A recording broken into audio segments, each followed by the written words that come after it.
Hello and good morning, mindful living lovers. So I hope you enjoyed the day one, mindful drinking water, and you can continue doing that even today. No pressures though. And now today, the challenge for day two is again something very commonly used by all of us, and that is mindful reading. To start with, let's take some deep breaths and determine our state of well-being, if not already done so.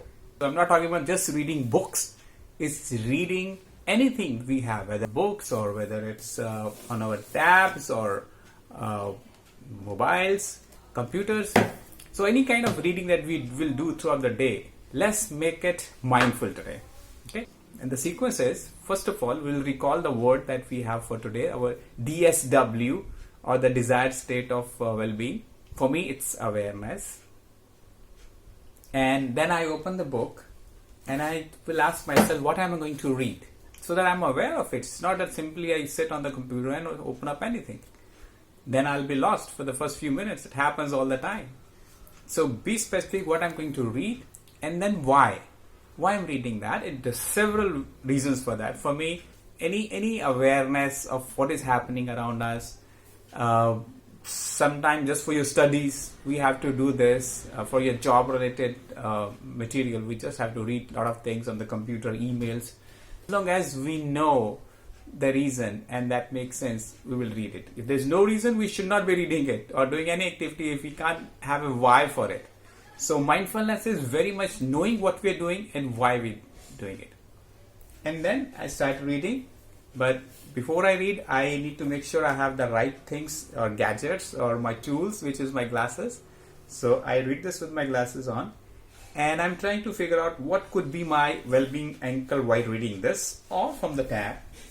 And I think, and I have used this before, one of the anchors, other than breathing and smile and the ones we talked about in the workshop, I can use one very good anchor here, which is going to be the full stop or the comma.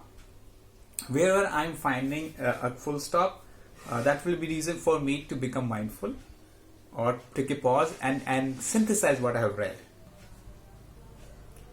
The pain body, which is the dark shadow cast by the ego, is actually afraid of the light of your consciousness. Full stop.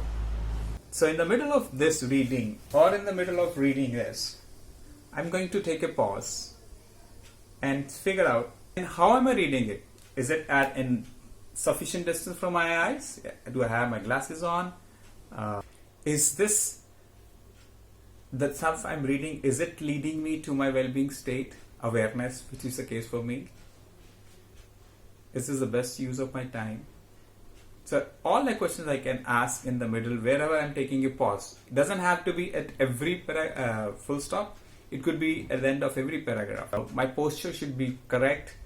My distance should be correct. And so mindfulness, as we discussed, is bringing the mind energy into what we are doing right now. So I'm going to bring all the energy to this reading tab or the book and then figure out whether it's the best use of my time and taking me to my well-being state. Okay.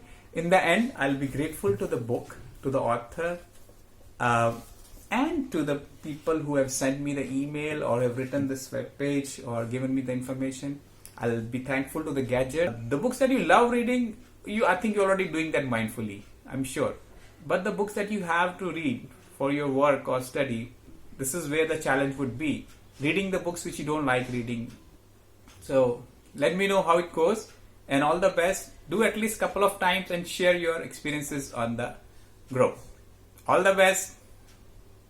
Thank you.